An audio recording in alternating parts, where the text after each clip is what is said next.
সোজা দাঁড়াতে পারতাম না। কোনো ভারী সামান উঠাতে পারতাম না, সোজা হয়ে এভাবে দাঁড়াচ্ছিলাম। তো অনেক সাজেস্ট করার পরে আমার ভাই বলেন যে এখানে গিয়ে আমি সুস্থ হয়েছি, এখানে যান, গেলে হয়তো বা ভালো হবে। তখন আমার ভাইয়ের সাজেস্ট শুনে আমি এখানে আসি, আপনার সাথে কথা বলি। কথা বলার পরে আপনি আমাকে যে ওষুধ সাজেস্ট করেন বা থেরাপি দেন, মাশাআল্লাহ এখন আমি একদম ফিট। আমার ব্যক্তিগতভাবে বলছি আমি অনেক ফিট, আলহামদুলিল্লাহ।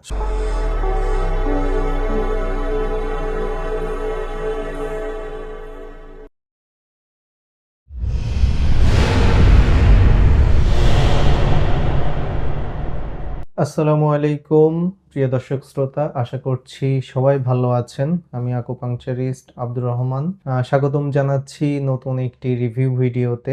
আজকে আমাদের রিভিউয়ের যে বিষয় সেটা হচ্ছে পিএলআইডি এবং পিএলআইডির L4, L5, L5S1 এই দুইটা ইন্টারভার্টেব্রাল ডিস্কে সেকেন্ড ডিগ্রি হার্নিয়েশন ছিল এবং এই পেশেন্টের পূর্ব কন্ডিশন কি ছিল এবং চাইনিজ আকুপাংচার থেরাপি নেওয়ার পরে কি কন্ডিশন, এখন আমরা পেশেন্টের কাছ থেকে একটু বিস্তারিত জানবো। সাথে সাথে দর্শক, পিএলআইডি সমস্যাগুলা থেকে কিভাবে পরিত্রাণ পাবেন এবং পিএলআইডি সমস্যা থেকে বেঁচে থাকতে কি কি করণীয় এই ব্যাপারেও দিক নির্দেশনা পাবেন। তো আমি আমার পেশেন্টের সাথে এখন কথা বলছি, আপনার পরিচয়টা একটু দিবেন।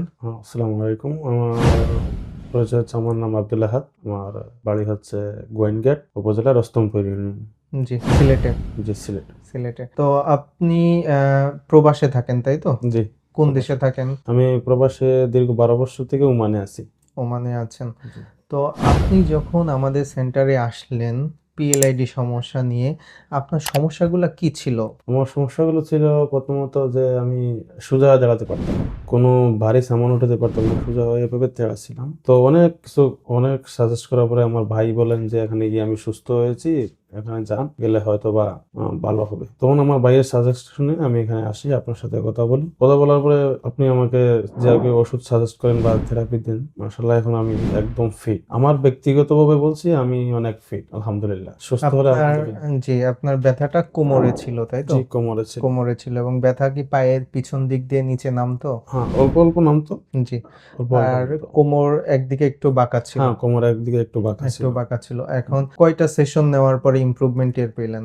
আমি চাইনিজ আকুপাংচার থেরাপি প্রথম কয়টা নেওয়ার পরে? প্রথমে ৩-৪টা নেওয়ার পরে আপনাকে বলছিলাম যে আমার 98% ভালো। এখন ভালো। এই ৬-৭টার পরে আমি একদম মনে হচ্ছে যে 100% ফিট। আমি চলাফেরা করতে পারতেছি, বাইক চালাইতে পারতেছি। জি। মোটামুটি আলহামদুলিল্লাহ এখন আমি নিজে থেকে ব্যক্তিগতভাবে বলতে পারি আলহামদুলিল্লাহ ভালো আছি। তো প্রিয় দর্শক শ্রোতা, পিএলআইডি সমস্যাগুলা কোমরে ব্যথাটা থাকে, হয়তো বা কোনো ভারী কাজ করার সময় অসাবধানতা বশত কোমরে একটা টান লাগে, ঠিক তার 1 থেকে 2 বছর পরে কঠিন ব্যথা শুরু হয় এবং এই ব্যথাগুলো পায়ের পিছন দিক দিয়ে নিচের দিকে নামে। তাহলে 1 নম্বর অপশন হচ্ছে, আপনারা যখন যে কাজটা করবেন অবশ্যই ভারী কাজ করার ক্ষেত্রে সাবধানতা অবলম্বন করবেন। তো সবাই ভালো থাকবেন এবং আপনাদের কারো এই ধরনের সমস্যা থাকলে অবশ্যই আমাদের সাথে যোগাযোগ করবেন। ইনশাল্লাহ দেখা হবে। আসসালামু আলাইকুম।